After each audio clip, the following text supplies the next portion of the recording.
Hello दोस्तों, आज के इस वीडियो में हम लोग हाइट एंड डिस्टेंस चैप्टर के बारे में पढ़ेंगे और इस चैप्टर के अंदर जितने भी टर्म्स हैं हम उनके कॉन्सेप्ट को अच्छी तरह से जानेंगे, सीखेंगे, उनका कैसे यूज होता है, उनका मतलब क्या होता है। तो चलिए शुरू करते हैं हम लोग। फर्स्ट है आपका line of site. Line of site किसको कहते हैं? तो देखिए, जब भी कोई ऑब्जर्वर मतलब जो व्यक्ति ऑब्जर्व कर रहा है, when an observer looks from a point O at an object P then the line OP is called line of sight. कहने का मतलब क्या हुआ कि जब कोई ऑब्जर्वर किसी ऑब्जेक्ट को देख रहा है तो उस ऑब्जर्वर और ऑब्जेक्ट के बीच में जो इमेजिनरी लाइन बनता है उसी को हम लोग बोलते हैं लाइन ऑफ साइट। जैसे एग्जाम्पल के तौर पे आपको हम बताते हैं, हम बना के सपोज डैट ये हो गया ऑब्जर्वर और ये हो गया आपका ऑब्जेक्ट, ठीक है। तब ये जो लाइन बन रहा है इमेजिनरी लाइन, लाइन तो होता नहीं है, इमेजिनरी लाइन ही होता है, एक्चुअल में लाइन नहीं होता, ठीक है। अब देखिए, ऑब्जर्वर और ऑब्जेक्ट के बीच का ये जो लाइन हुआ यही होता है लाइन ऑफ साइट। समझ गए? इसको हम लिख लेते हैं लाइन ऑफ साइट। आप कहिएगा कि सर ऑब्जर्वर नीचे है, ऑब्जेक्ट ऊपर है, क्या इस बार ऑब्जर्वर को ऊपर कर दे, ऑब्जेक्ट को नीचे कर दे? कर सकते हैं, कोई दिक्कत नहीं है, यहाँ पे कोई फ़र्क नहीं पड़ता है लाइन ऑफ साइट में। देखिए, इस बार ऑब्जर्वर चला गया ऊपर और ऑब्जेक्ट आ गया नीचे, दोनों केस हो सकता है। इसमें भी वही होगा, आप मिलाइए, ऑब्जर्वर और ऑब्जेक्ट के बीच का जो लाइन होगा वही लाइन ऑफ साइट होगा। इसको हमने O माना, इसको P मान लिया, इसको O माना, इसको P मान लिया। अब कहिएगा इस तरह का एग्जाम्पल क्या होता है? तो इस केस में ऑब्जर्वर नीचे है, ऑब्जेक्ट ऊपर है, तो आप इसका एग्जाम्पल ये ले सकते हैं कि आप नीचे से एक एरोप्लेन को देख रहे हैं, समझ गए। और इस केस में ऑब्जर्वर ऊपर है, ऑब्जेक्ट नीचे है, तो आप ये एग्जाम्पल समझ सकते हैं कि आप अपने छत पे हैं या फिर किसी टावर पे खड़े हैं और वहाँ से आप नीचे चलती हुई गाड़ियों को या किसी भी ऑब्जेक्ट को देख रहे हैं, ठीक है। यहाँ पे एक चीज़ और देखिएगा, क्या गौर करने वाली बात है कि ऑब्जेक्ट ऊपर है नीचे है, इससे लाइन ऑफ साइट को कोई फ़र्क नहीं पड़ता है। इस बात में हम आपको इसलिए जोड़ दे रहे हैं क्योंकि आगे आपको मिलेगा, जस्ट हम बताएंगे अभी, एंगल ऑफ एलिवेशन और एंगल ऑफ डिप्रेशन, उसमें ऑब्जेक्ट ऊपर नीचे होने से फ़र्क पड़ता है, ठीक है। चलिए आते हैं एंगल ऑफ एलिवेशन। ये क्या होता है? When an observer look at an object placed above the level of his eye. यहाँ ध्यान दीजिएगा, इस बार ऑब्जेक्ट कहाँ है? ऊपर है, ऑब्जर्वर के जहाँ आँख आ रहा है उससे ऊपर है ऑब्जेक्ट, ठीक है। Then the angle between line of sight and horizontal line is called angle of elevation. Okay, angle of elevation line of sight और हॉरिजॉन्टल लाइन के बीच का एंगल होता है और कंडीशन क्या है कि ऑब्जेक्ट ऊपर होना चाहिए। चलिए हम बनाते हैं कंडीशन। आप यहाँ हो गए ऑब्जर्वर, ठीक है, और यहाँ कोई हो गया ऊपर में, कोई चिड़िया उड़ रहा है, आप उसको देख रहे हैं, या कोई पतंग उड़ रहा है, ठीक है। अब लाइन ऑफ साइट क्या हुआ? ये जो आपका इमेजिनरी लाइन हुआ था ये हो गया आपका लाइन ऑफ साइट। और हॉरिजॉन्टल लाइन, यहाँ ध्यान दीजिए, angle between line of sight and horizontal line. तो हॉरिजॉन्टल लाइन ये आपका हो गया, ऑब्जर्वर के पास बनता है, इस बात का भी ध्यान रखिएगा कि हॉरिजॉन्टल लाइन ऑब्जर्वर के पास बनता है, ना कि ऑब्जेक्ट के पास। यहाँ मत बना लीजिएगा ऐसे ऐसे, ठीक है। ये हो गया हॉरिजॉन्टल लाइन आपका।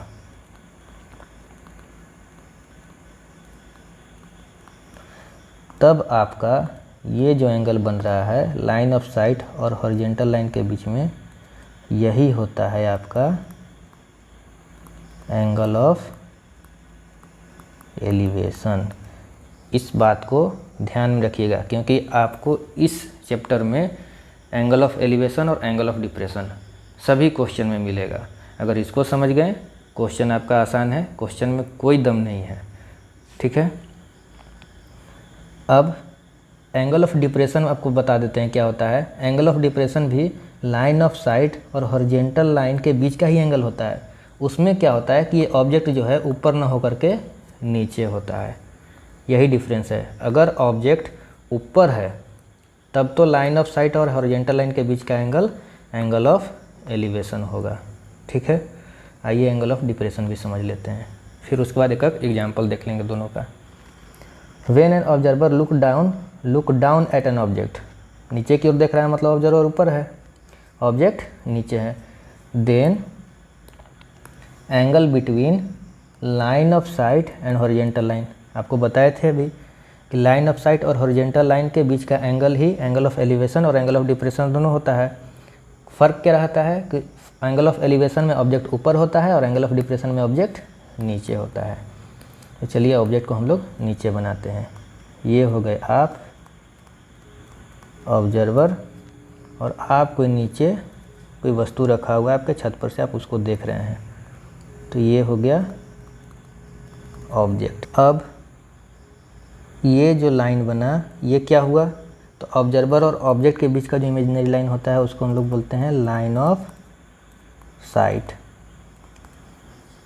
ये हम बार बार इमेजिनरी लाइन इसलिए बोल रहे हैं क्योंकि ये काल्पनिक लाइन होता है, ये कोई वास्तविकता में ऐसा कोई लाइन नहीं होता है, ठीक है। और हॉरिजॉन्टल लाइन, हॉरिजॉन्टल ने बताया था आपको कहाँ बनाना है, ऑब्जर्वर के पास, ऑब्जर्वर यहाँ है, ये बना दिया हमने हॉरिजॉन्टल लाइन, ठीक है। अब आप कहिएगा कि सर हम इधर भी तो बना सकते हैं, तो ये देखिए 90 डिग्री आपका यहाँ तक होता है, ऐसे होता है ना, और ये देखिए आपका ऑब्ट्यूज एंगल बन जाएगा 90 से ज़्यादा। और हम लोग 10th क्लास में एक्यूट एंगल तक का ही डील करते हैं, तो इसलिए आप लोग उधर मत बना दीजिएगा, उतना ज़्यादा दिमाग नहीं लगा दीजिएगा, ऐसे बनेगा, समझ गए। ये एक्यूट एंगल हुआ ना, ये आपका हो गया हॉरिजॉन्टल लाइन। तब आपका ये जो एंगल बना ये हो गया एंगल ऑफ डिप्रेशन। समझ गए कि एंगल ऑफ डिप्रेशन क्या होता है। आपको हम फिर से रिपीट कर देते हैं कि angle of elevation angle of depression तब बनता है कब लाइन ऑफ साइट और हॉरिजॉन्टल लाइन के बीच का जो एंगल होता है वही होता है एंगल ऑफ एलिवेशन और एंगल ऑफ डिप्रेशन। अब इसमें ध्यान रखने वाली बात यह है कि जब ऑब्जेक्ट नीचे रहेगा तब तो एंगल ऑफ डिप्रेशन बन जाएगा, और जब ऑब्जेक्ट ऊपर रहेगा तब एंगल ऑफ एलिवेशन बन जाएगा। उम्मीद है आप इसको अच्छी तरह से समझ गए। अब दोनों पर हम एक एक एग्जाम्पल देख लेते हैं। आइए एंगल ऑफ एलिवेशन का एग्जाम्पल देख रहे हैं। पहले क्वेश्चन क्या कह रहा है, a vertical pole stands on the level ground. एक वर्टिकल पोल है, देखिए ये वर्टिकल लाइन ये हॉरिजॉन्टल लाइन। अब कह रहा है एक वर्टिकल पोल है जो ग्राउंड पे खड़ा है। चलिए मान लेते हैं ये एक पोल है और ये हमारा ग्राउंड है इस तरह से, ठीक है। From a point on the ground 25 metre away from the foot of the pole, यहाँ से 25 मीटर दूर हम ऐसे ऐसे चलते चलते मान लेते हैं यहाँ 25 मीटर पहुँचे, ठीक है ना। तो इसको हम ऐसे बना लेते हैं कि ग्राउंड पर से हम 25 मीटर दूर चलें, मान लेते इतना 25 मीटर हो गया, ठीक है। इस पॉइंट पर पहुँच गए। From the foot of the pole the angle of elevation of its top, किसका टॉप, तो वर्टिकल पोल का टॉप, यहाँ पे इसके टॉप का angle of elevation is found to be 60 degree. कहाँ से, तो वो जो ग्राउंड पे पॉइंट था वहाँ से इसके टॉप का एंगल ऑफ एलिवेशन 60 डिग्री मिला। क्वेश्चन को फिर से पढ़ लीजिए। क्वेश्चन क्या कह रहा है कि a vertical pole stands on the level ground, तो हमने क्या किया, एक पोल को खड़ा कर दिया ग्राउंड पे, ठीक है। अब कह रहा है 25 metre away from the foot of the pole, pole का फुट यहाँ पे है, यहाँ से 25 मीटर दूर हम चल दिए, ठीक है। यहाँ पे एक पॉइंट मिला हमको। अब यहाँ पे ध्यान दीजिएगा कि 25 metre away from the foot of the pole, 25 metre away जो है मतलब इस पॉइंट से angle of elevation of its top, its का मतलब यहाँ पे वर्टिकल पोल से है, इसके टॉप का जो एंगल ऑफ एलिवेशन बन रहा है, तो यहाँ से यहाँ का एंगल ऑफ एलिवेशन बना रहा है। तो ये हो गया लाइन ऑफ साइट, ये हो गया हॉरिजॉन्टल लाइन, तो ये आपका हो गया एंगल ऑफ एलिवेशन। तो क्वेश्चन फिगर आप समझ गए होंगे, ठीक है, उसमें कोई दिक्कत नहीं होना चाहिए। मेन इसमें आपका जो बाधा है आपको फिगर बनाने में होगा। अगर फिगर अच्छे से बना लेते हैं तो फिर क्वेश्चन में कोई जान नहीं होता है। चलिए इसको सोल्व करते हैं। और वर्टिकल पोल है तो ये राइट एंगल होगा यहाँ पे, इसका हम नाम रख देते हैं ABC। क्या करा है, find the height of the pole. Pole कौन सा था, पोल आपका ये वाला है, इसका हाइट निकालना है, मतलब AB का वैल्यू क्या होगा। तो यहाँ देखिए ट्रायंगल ABC राइट ट्रायंगल है, इसमें हमको ये एंगल पता है, ये साइड पता है, ये साइड निकालना है। तो इस एंगल के लिए ये हो गया परपेंडिकुलर, ये हो गया बेस। अब निकालिए परपेंडिकुलर और बेस से रिलेटेड आपको कौन सा ट्रिग्नोमेट्रिक रेशियो का फार्मूला पता है, तो tan थीटा और cot theta. Simple tan theta होता है, cot से भी निकाल सकते हैं। तो tan थीटा लगाया हमने तो क्या हो जाएगा AB बाई, यहाँ पे थीटा मत लिखिएगा क्योंकि एंगल यहाँ पे 60 बन रहा है, तो आपको यहाँ पे 60 लिखना है। tan 60 degree equal to AB by CB या BC लिख सकते हैं। tan 60 का वैल्यू होता है √3 इक्वल टू AB नहीं पता है, और BC हो गया 25, AB कितना हो गया 25√3 मीटर। इतना आप आंसर छोड़ सकते हैं, या फिर आगे सॉल्व करना है क्योंकि यहाँ पे √3 का वैल्यू दे दिया है। अगर नहीं देता तो इतना छोड़ देते। यहाँ पे हम पुट करेंगे 1.732, कितना हो जाएगा 25 × 1.732।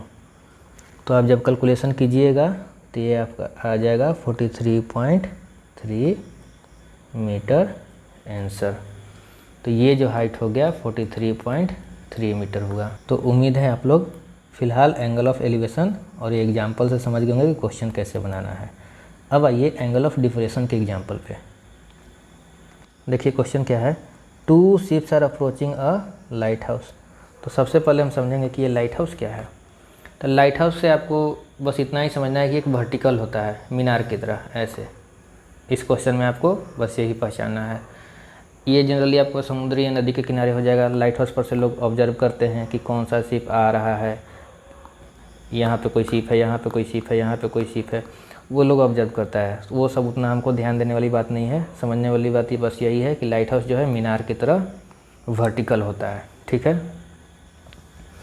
अब क्वेश्चन पे आइए, 2 ships are approaching a lighthouse. एक लाइट हाउस है, तो पहले हम लाइट हाउस बना देते हैं वर्टिकली। चलिए बना दिए। अब 2 शिप आ रहा है फ्रॉम अपोजिट डायरेक्शन, मतलब अलग अलग दिशा से आ रहा है। तो हम मान लेते हैं कि एक शिप को हम मान लिए कि चलिए यहाँ पे है, और दूसरा शिप मान लेते हैं यहाँ पे है, ठीक है। अब इसको हम मिला देते हैं, ये हॉरिजॉन्टल लाइन को हमने मिला दिया। अब क्या कह रहा है क्वेश्चन, देखिए फिगर किस तरह से बनाना है वो हम बता रहे हैं। अब क्वेश्चन कर रहा है the angle of depression of 2 ships from the top of A light house. यहाँ देखिए यूज हुआ एंगल ऑफ डिप्रेशन का। एंगल ऑफ डिप्रेशन कहाँ से बन रहा है, top of a light house, light house के टॉप से, यहाँ से। तो अब आपको हम बता चुके हैं कि एंगल ऑफ डिप्रेशन बनता कैसे है। तो एंगल ऑफ डिप्रेशन, जैसे एक शिप यहाँ पे है, पहले इसका एंगल ऑफ डिप्रेशन बनाते हैं। तो यहाँ से ऑब्जर्वर से जो ऑब्जेक्ट है उसके बीच का लाइन खींचिए, स्ट्रेट लाइन, और जो ऑब्जर्वर के पास एक हॉरिजॉन्टल लाइन खींचिए। इन दोनों के बीच लाइन ऑफ साइट और हॉरिजॉन्टल लाइन के बीच का जो एंगल है वही होता है एंगल ऑफ डिप्रेशन। एक एंगल ऑफ डिप्रेशन बन गया। फिर इसका एंगल ऑफ डिप्रेशन हम लोग बना रहे हैं, तो वही लाइन ऑफ साइट खींचिए, और ये हो गया आपका हॉरिजॉन्टल लाइन, ये भी आपका बन गया एंगल ऑफ डिप्रेशन। अब कह रहा है कि एंगल ऑफ डिप्रेशन 30 एंड 45 है। तो यहाँ पर आप या तो इसको 30 इसको 45, या फिर इसको 30 इसको 45 ले सकते हैं, आपकी मर्जी। चलिए हम इसको कर दिए 30 डिग्री, इसको कर दिए 45 डिग्री, ठीक है। यहाँ तक कोई दिक्कत नहीं, फिगर बन गया। अब कह रहा है if the distance between 2 ships is 100 metre. तो एक शिप तो मेरा यहाँ था, एक शिप यहाँ है, दोनों के बीच का डिस्टेंस कितना है 100 मीटर। ये आपको दे दिया है 100 मीटर। अब आपका फिगर हो गया तैयार। Find the height of the light house, इसका हाइट हमें निकालना है। तो चलिए इसको हम लोग कुछ नाम दे देते हैं, A B C D। ये वर्टिकल होता है, 90 डिग्री हो गया, ठीक है। अब बनाना कैसे है, तो आपको एक सिंपल सा ट्रिक बताते हैं। हाइट एंड डिस्टेंस के जितने भी क्वेश्चन होंगे इजीली बनेंगे। जितना भी लेंदी इजी जो भी क्वेश्चन है मैक्सिमम आपको इसमें 2 राइट ट्रायंगल मिलेगा। बस आप उन दोनों को सॉल्व कीजिए, आपका आंसर आ जाएगा, आपका सॉल्यूशन आपको मिल जाएगा। तो चलिए हम लोग इसको अब सॉल्व करते हैं। सॉल्यूशन, अब देखिए मेरे पास 2 राइट ट्रायंगल है, एक राइट ट्रायंगल ADC है और एक राइट ट्रायंगल ADB है। हम दोनों को सॉल्व करेंगे, आपको जिसकी इच्छा पहले सॉल्व कर लीजिएगा। तो सॉल्व करने के लिए तो हमको एंगल चाहिए ना। तो देखिए आपको ये पता होगा कि जब 2 लाइन पैरेलल होता है, एक ट्रांसवर्सल होता है, तब ये दोनों होता है अल्टरनेट एंगल और ये दोनों एंगल इक्वल होता है। उसी तरह ये दोनों भी होता है अल्टरनेट एंगल और ये दोनों एंगल इक्वल होता है। अब आप ज़रा सा यहाँ पे आप ऑब्जर्व कीजिएगा कि ये लाइन और ये लाइन तो हॉरिजेंटल लाइन है ना, और ये हो गया आपका ट्रांसवर्सल। तब ये वाला एंगल और ये वाला एंगल अल्टरनेट एंगल होगा कि नहीं होगा, बताइए। बिल्कुल होगा। और अल्टरनेट एंगल इक्वल होता है तो ये 45 है तो ये भी 45 हो जाएगा। चलिए उसको हम लिख लेते हैं 45। उसी तरह से ये दोनों हो गया हॉरिजेंटल, ये ट्रांसवर्सल, तो ये एंगल और ये एंगल इक्वल हो जाएगा। तब ये 30 तो ये भी हो गया 30 डिग्री। ठीक है, एंगल मिल गया। अब दोनों राइट ट्रायंगल को हम लोग सोल्व करेंगे। अच्छा, सोल्व करने से पहले हमको ना तो ये साइड पता है, ना ये साइड, ना ये साइड, ना ये साइड, ना ये साइड, दोनों राइट एंगल का कोई साइड नहीं पता है। तो हम क्या करेंगे कि हमको ये डिस्टेंस तो पता है ना कि 100 मीटर है, तो हम किसी एक को x मान लेते हैं। हम DC को मान लिया x मीटर, x मीटर। तब ये क्या हो जाएगा 100 माइनस x मीटर। अब आप कहिएगा कि 100 और आप तो उसको x मान लिए, इसको मानिए ना, तो उसको भी मान लीजिए, कोई दिक्कत नहीं है, आपको दोनों से आंसर आएगा। ठीक है, अब सॉल्व करते हैं। इन राइट ट्रायंगल ADC, यहाँ पे देखिए हमको एंगल ये पता है, ये वाला एंगल पता है, ये साइड निकालना है और ये साइड पता हो गया कि x है। यही का यूज करेंगे। तो इस एंगल के लिए ये हो गया परपेंडिकुलर, ये हो गया बेस। तो हम कौन सा फार्मूला लगाएंगे, परपेंडिकुलर और बेस वाला कौन होता है, tan होता है। तो हम tan थीटा लगा लेते हैं। तो tan और थीटा की जगह एंगल कितना है 45 डिग्री। क्या हो जाएगा AD/DC। tan 45 का वैल्यू होता है 1, AD/DC का वैल्यू हमको x माने थे ना, तो x, AD का वैल्यू हो गया x मीटर। तो ये हो गया आपका x। इसका मतलब समझ में आया आपको? इसका मतलब ये हुआ कि जो x का वैल्यू आएगा वही इसका हाइट हो जाएगा, समझे? चलिए ठीक है, इसको हम लिख लेते हैं x मीटर। अब हम दूसरा ट्रायंगल सॉल्व करेंगे। तो इन राइट ट्रायंगल, इस बार ADB, तो ये एंगल है, ये निकालना है, ये दिया हुआ है। तो इसके लिए ये परपेंडिकुलर और ये बेस, फिर से वही tan लग जाएगा। तो लगाइए, इस बार tan और एंगल की जगह कितना, थीटा की जगह 30 डिग्री है। ये हो जाएगा AD/BD। tan 30 का वैल्यू 1/√3, ADX आया। इसको लिख लेते हैं फर्स्ट, यहाँ पे कर लीजिएगा फ्रॉम फर्स्ट। और BD कितना है 100 माइनस x। अब बस सॉल्व कीजिए, ये तो इक्वेशन हो गया और 5वीं 6ठी क्लास से आप इसको बनाते आ रहे हैं। 100 minus x equal to √3x, 100 equal to √3x plus x, 100 equal to x common हो गया √3 प्लस 1, या x equal to 100 by √3 plus 1।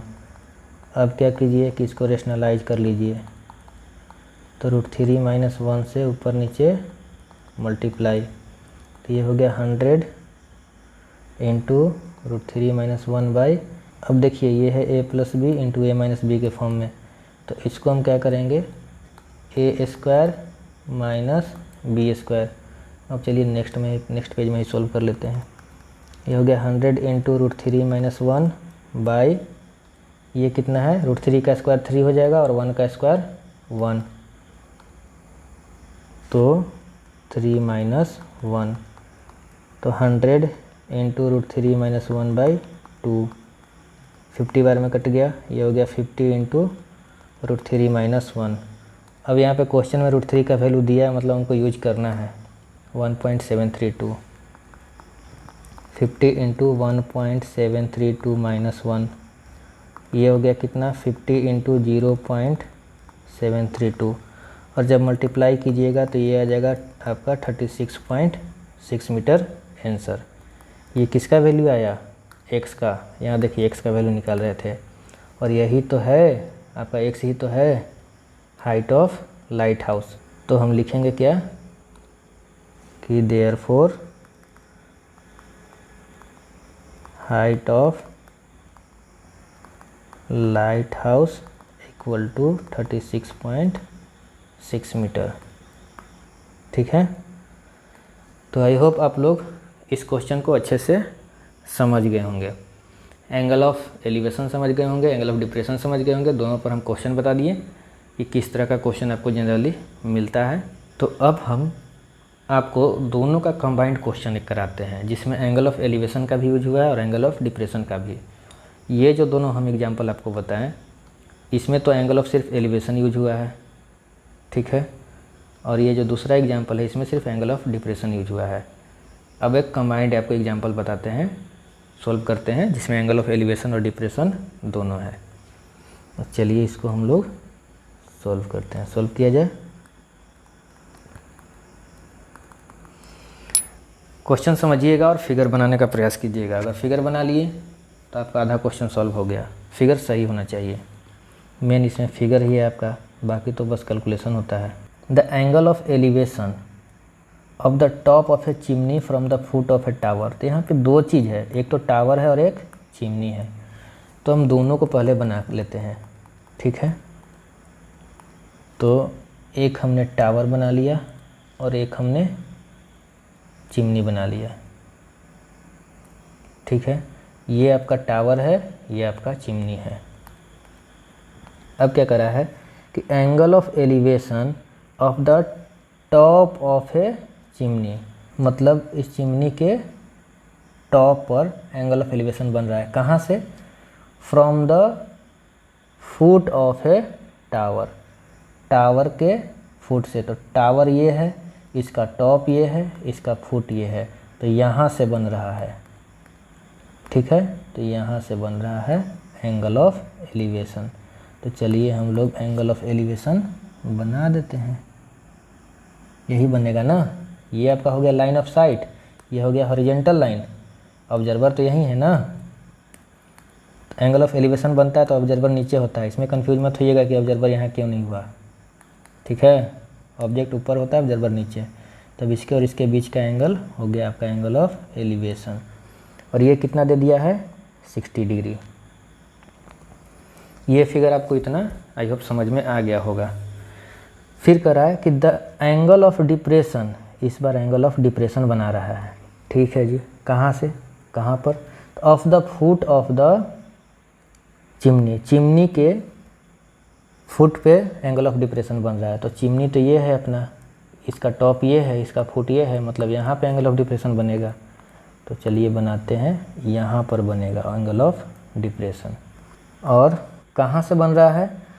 तो from the top of the tower, tower के टॉप से, ये टावर है और इसका टॉप ये है, यहाँ से बन रहा है angle of depression, top of tower से। अब देखिए डिप्रेशन में आपको हम बताए हैं कि ऑब्जर्वर ऊपर होता है, ऑब्जेक्ट नीचे होता है। और डिप्रेशन कैसे बनता है? तो लाइन ऑफ साइट, ये हो गया लाइन ऑफ साइट। और किसके बीच का एंगल होता है? हॉरिजॉन्टल लाइन के बीच का। तो हॉरिजॉन्टल लाइन आपका ऐसे बनेगा, तो इन दोनों के बीच का जो एंगल हुआ ये हो गया एंगल ऑफ डिप्रेशन। और ये कितना दे दिया है? 30 डिग्री। तो ये है 30 डिग्री। तो आई होप आप लोग इस फिगर को अच्छी तरह से समझ गए होंगे कैसे बनाना है। क्वेश्चन को अच्छे से पढ़ना है और उसको बनाना है। 2-4 क्वेश्चन बनाइएगा, उसके बाद आपको प्रैक्टिस हो जाएगा, दिक्कत नहीं होगा। If the height of the tower is 40 metre, tower तो हमने इसको माना था, तो इसका हाइट दे दिया है कितना, 40 मीटर।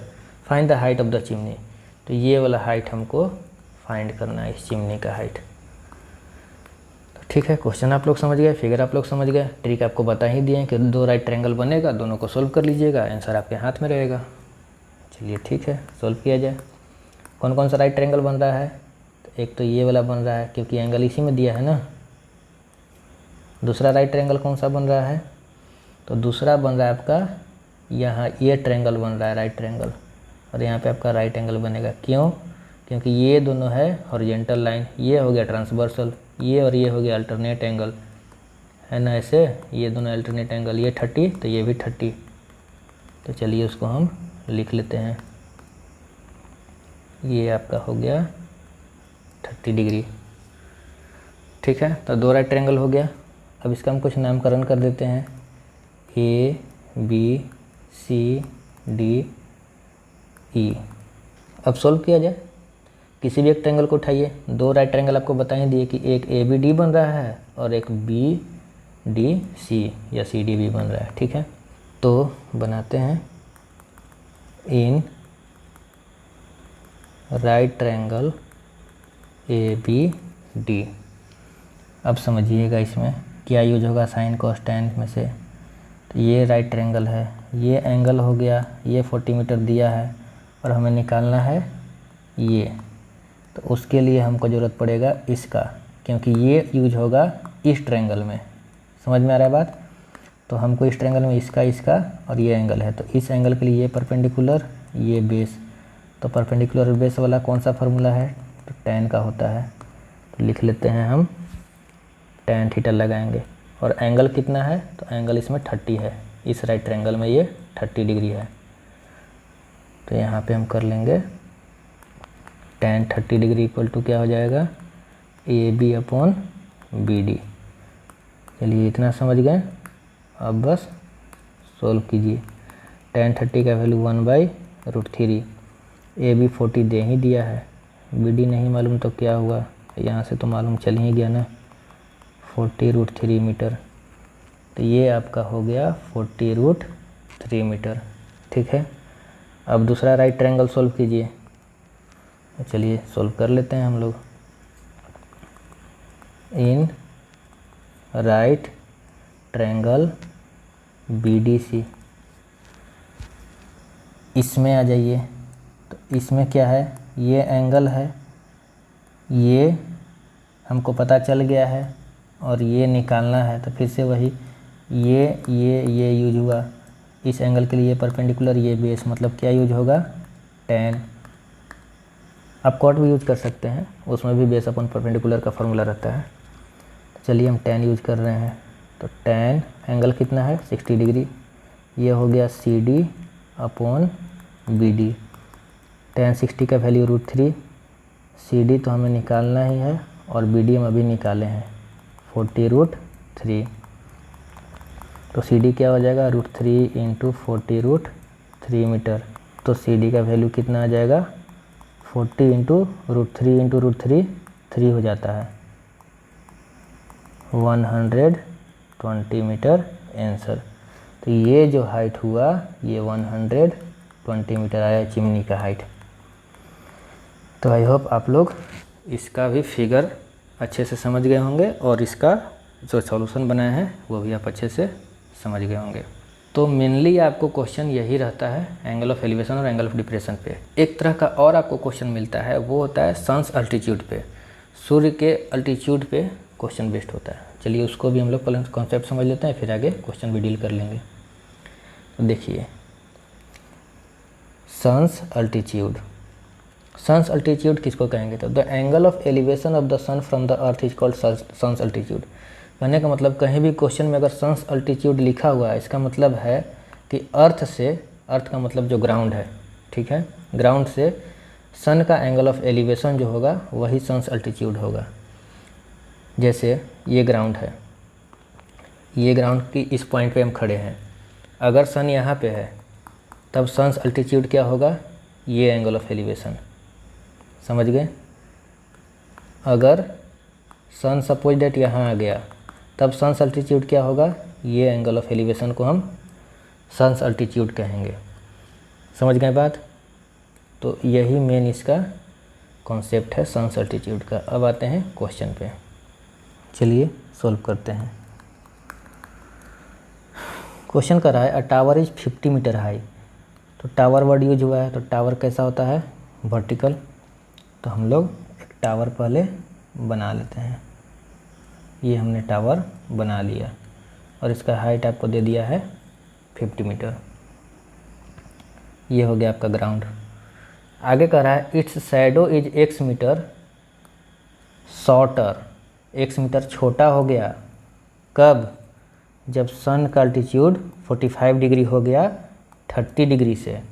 तो अभी हम मान लेते हैं कि पहले परछाई यहाँ तक था।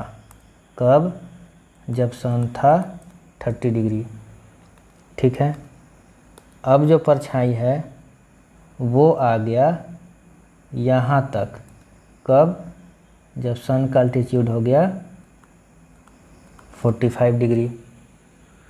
और 30 से जब 45 हुआ तब कितना छोटा हो गया शैडो, तो ये जो छोटा हुआ इतना, ये है x मीटर।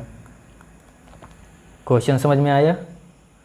ठीक है, अब यही x का वैल्यू फाइंड करना है कि ये डिस्टेंस कितना है। ठीक है ना, ये हो गया वर्टिकल टावर था 90 degree.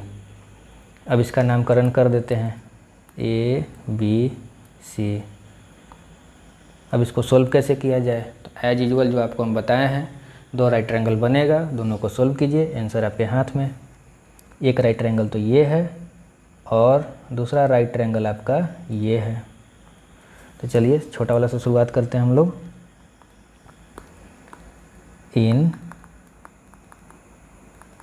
Right triangle A B, इसका नाम डी रख देते हैं, डी। क्या हो जाएगा, देखिए एक चीज़ आपको शॉर्ट में बताते हैं, सिंपल सा है, ऐसे आगे बनाइएगा तो आपको इजी हो जाएगा, या शॉर्ट में आप निकाल सकते हैं। हालांकि यहाँ पे आपको थोड़ा डिटेल में बनाना पड़ेगा। ये 45 हो गया ना, ये 90 है, ये ऑटोमेटिक 45 होगा क्योंकि ट्रायंगल के तीनों एंगल का सम 180। अकेला ये 90 है तो इन दोनों का सम 90, और ये 45 तो ये ऑटोमेटिक 45। इतना समझ गए? इससे फ़ायदा क्या होगा कि ये दोनों एंगल जब इक्वल है तो इनके अपोजिट साइड भी इक्वल। अगर ये 10 मीटर तो ये भी 10 मीटर। कॉन्सेप्ट समझ में आया कि हम क्या कहना चाह रहे हैं? तो इसके हिसाब से ये 50 तो ये भी 50 dB का वैल्यू, ये क्योंकि ये 45 तो ये 45, फिर ये दोनों इक्वल। ठीक है, अगर नहीं समझ में आया कोई बात नहीं, जैसे हम लोग चलते हैं उसी तरह से चलेंगे।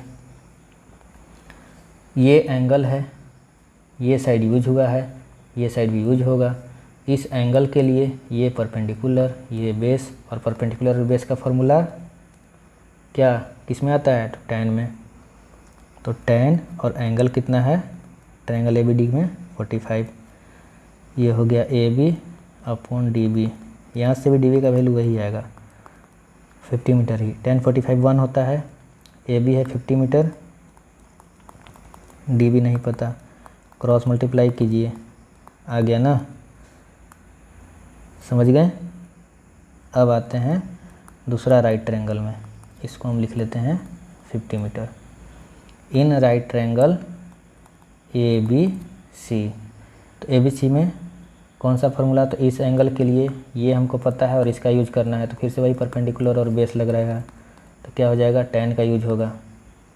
तो tan 30 डिग्री क्या हो जाएगा, AB अपॉन CB या BC लिख सकते हैं, 1/√3।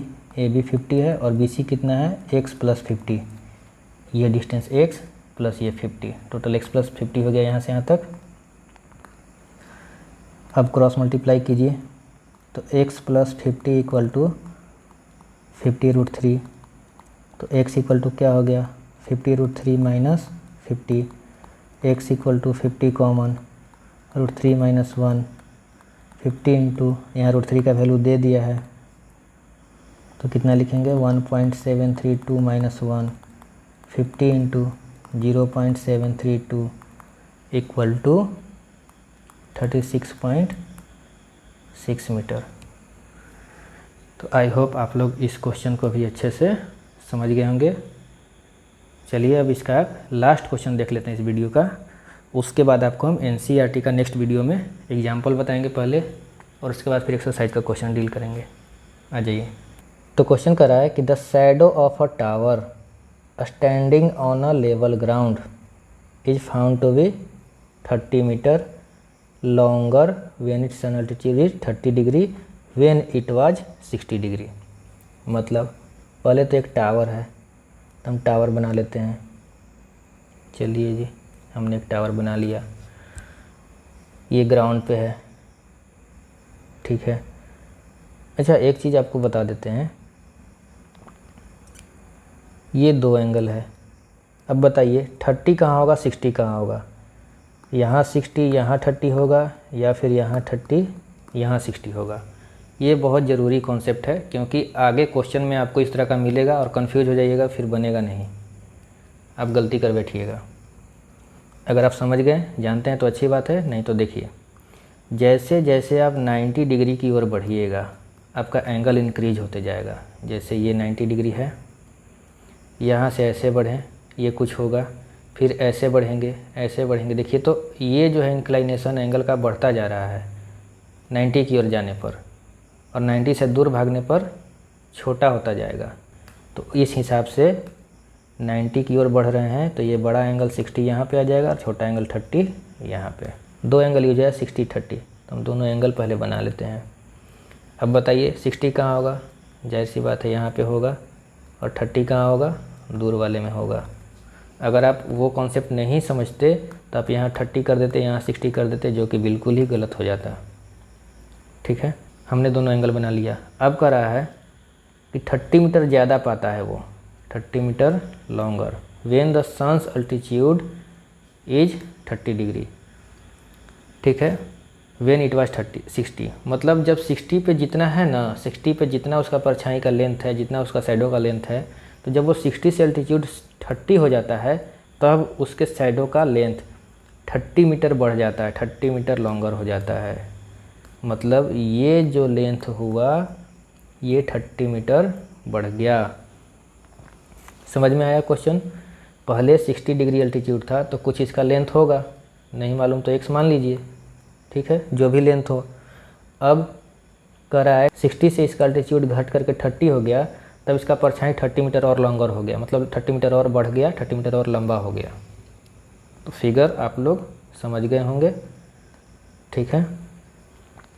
इसको हम अच्छे से लिख लेते हैं। ये हो गया आपका 30 मीटर। इसका हम नामकरण कर देते हैं A B C D। ये आपका 90 डिग्री हो गया, क्योंकि टावर वर्टिकल होता है। अब करना क्या है, find the height of the tower. तो हमको निकालना है, ये टावर माने थे ना हम, तो ये टावर का हाइट निकालना है। तो हाइट हम मान लेते हैं h, ठीक है। अब एज यूजुअल जैसा कि हम आपको बताए थे, 2 राइट ट्रायंगल बनेगा, दोनों को सोल्व कीजिए और निश्चिंत हो जाइए। एक राइट ट्रायंगल तो ये बन रहा है और दूसरा राइट ट्रायंगल आपका ये बड़ा वाला बन रहा है, ठीक है। चलिए सोल्व किया जाए। सॉल्यूशन, इन राइट ट्रायंगल ABD। सबसे पहले जनरली हम छोटा वाला सोल्व करेंगे, ठीक है, फिर बड़ा वाला सोल्व करेंगे, क्योंकि छोटा वाला ट्रायंगल का वैल्यू बड़ा वाला में यूज होता है। अब देखिए ये एंगल है, ये हाइट निकालना है, इसका यूज होना है बड़े वाले ट्रायंगल में। तो इस एंगल के लिए ये परपेंडिकुलर, ये बेस, तो क्या यूज होगा? tan। tan का तो लाइन लग गया इसमें, ध्यान दीजिएगा, हर जगह tan यूज नहीं होता है, कहीं साइन कॉस भी यूज हो जाता है। तो आँख मूंद के सब में tan मत लगाते रहिएगा, इस तरह से चेक कर लीजिएगा। tan 60 degree, tan 60 degree equal to क्या हो गया यहाँ पे? AB/DB। tan 60 का वैल्यू क्या होता है? √3। AB हमने h मान लिया था, उससे पहले लिख लीजिएगा यहाँ पे कि let the height of the tower be h। ठीक है। डी बी का वैल्यू नहीं पता, डी बी हम एक काम करते हैं, हमको ना तो ए बी का वैल्यू पता है ना तो डी बी का वैल्यू पता है, हम इसको एक्स मान लेते हैं, ठीक है ना। बार बार डी बी लिखने से हम बच जाएंगे, तो इसको हम यहाँ पे एक्स कर लेते हैं। यहाँ लिख लीजिएगा and D B equal to x मान लिया। अब हमें निकालना क्या है, तो हाइट निकालना है। तो हाइट निकालना है तो हम निकालेंगे एक्स का वैल्यू, एक्स इक्वल टू हो जाएगा h/√3। क्यों? इसके दो रीज़न है। आगे चल के हम x का वैल्यू पुट कर देंगे तो हमें h के टर्म में आंसर मिलेगा, या फिर दो इक्वेशन मिलेगा, दोनों x इक्वल टू में रहेगा, दोनों को इक्वेट करेंगे तो ये दोनों h इक्वल होकर h का वैल्यू देगा। हम कहना क्या चाह रहे हैं आगे आपको सोल्व करेंगे तो पता चल जाएगा। इसको मान लिए फर्स्ट। अब बड़ा वाला आते हैं ट्रायंगल में, इन राइट ट्रायंगल ABC, इसमें भी एज यूजुअल tan लगेगा क्योंकि ये एंगल है, ये निकालना है, इसका यूज होगा। इस एंगल के लिए ये परपेंडिकुलर, ये बेस, परपेंडिकुलर और बेस किस में होता है, tan में होता है। एंगल कितना है इसमें 30 डिग्री, AB/BC। tan 30 का वैल्यू 1/√3, AB कितना है h, BC कितना है 30 + x, ये 30 और ये x जोड़ दिया, BC बन गया, ठीक है। क्रॉस मल्टीप्लाई कीजिए, 30 + x इक्वल टू √3h। अब देखिए हम एक काम कर सकते हैं कि ये जो x का वैल्यू है इसको हम यहाँ पे पुट कर देंगे, तो ये क्या हो जाएगा, ये हो जाएगा आपका 30 + h/√3 इक्वल टू √3h। अब देखिए तो दोनों h के टर्म में आ गया इक्वेशन, तो जो वैल्यू आएगा वो भी h का वैल्यू देगा, है ना। या फिर हम दूसरा चीज़ क्या कह रहे थे आपको कि यहाँ से ऐसे कर सकते हैं कि x इक्वल टू हो जाएगा √3h - 30, इसको आप इक्वेशन सेकंड मान लीजिए। तो फर्स्ट और सेकंड से, फर्स्ट भी x का वैल्यू है, सेकंड भी x का वैल्यू है, दोनों इक्वल हो जाएगा, तो h/√3 इक्वल टू √3h - 30। फिर देखिए ये हो गया 30 इधर आ जाएगा प्लस में, h/√3 इक्वल टू √3h। देखिए तो सेम चीज़ है ना। यही चीज़ हम आपको शुरू में बताए थे कि अगर आपको h का वैल्यू निकालना है तो आप x इक्वल टू लिखिए, तो आगे चल के वो इक्वेट हो जाएगा, या फिर उसका वैल्यू यहाँ पे आप पुट कर सकते हैं। अगर x का वैल्यू निकालना होता तो हम h इक्वल टू निकालते। समझ में आ रहा है ना बात? चलिए ठीक है, अब हम इसको सोल्व कर लेते हैं। ये हो जाएगा क्या, 30 इक्वल टू √3h - h/√3। अब इसको सोल्व कर लेते हैं हम लोग। तो यहाँ से ये क्या हो जाएगा, इसको हम इधर लिख लेते हैं, ठीक है, ताकि सोल्व करने में सहूलियत हो। √3 हमने एलसीएम ले लिया, ये 3h - h हो गया इक्वल टू 30, ये हो गया 2h इक्वल टू 30 √3, 2 से 15 बार में कट गया 30, तो h का वैल्यू क्या आ गया 15√3, 15√3। अब यहाँ दे दिया कि √3 का वैल्यू इतना लेना है, तो हम वैल्यू पुट कर ही लेते हैं, और जब आप मल्टीप्लाई कीजिएगा तब आपको मिलेगा 25.98, इतना मीटर आपका हो गया आंसर। तो टावर का हाइट कितना आ गया 25.98 मीटर। तो आई होप आप लोग हाइट एंड डिस्टेंस चैप्टर के इस कॉन्सेप्ट को अच्छी तरह से आप लोग समझ गए होंगे। एंगल ऑफ एलिवेशन क्या होता है, लाइन ऑफ साइट क्या होता है, एंगल ऑफ डिप्रेशन क्या होता है, सन्स अल्टीट्यूड क्या होता है, उससे रिलेटेड हमने आपको कुछ एग्जांपल भी बताए, क्वेश्चन भी कराएं, ताकि आप लोगों को समझने में कोई दिक्कत ना हो। इसी बेसिस पे आपके क्वेश्चंस भी बनते हैं। तो चलिए अब हम लोग मिलते हैं नेक्स्ट वीडियो में एनसीईआरटी के एग्जाम्पल के साथ। उसके बाद फिर हम लोग एनसीईआरटी के एक्सरसाइज के क्वेश्चन को सोल्व करेंगे। तब तक आप लोग मैथ्स प्रैक्टिस करते रहिए। धन्यवाद।